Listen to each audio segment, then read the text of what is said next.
شكاوي شكاوي شكاوي، الصبح عمال التليفون تن تن تن تن.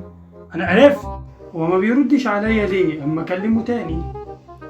الو الو، ايوه مين انت؟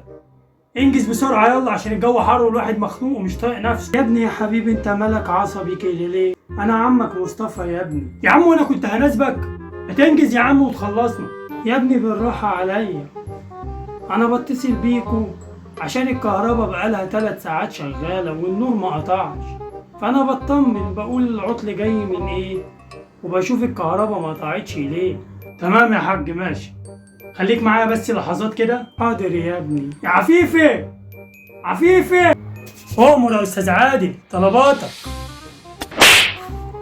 طب بتضربني ليه؟ جايالي شكاوي من الناس وفي واحد رزل معايا على التليفون. أهو أنت اللي رزل يا ابني. بيقول إن الكهرباء ما بتقطعش من الصبح، بقاله 3 ساعات الكهرباء ما قطعتش عنده. الناس تقول علينا إيه؟ مش شايفين شغلنا؟ عملت كوباية شاي ونمت شوية بس يا أستاذ عادل. يلا روح. ايوه يا حاج، مسافة ما تقفل السكة هتلاقي الكهرباء قطعت عندك. شكرا يا حبيبي، ربنا يخليكوا لمصر.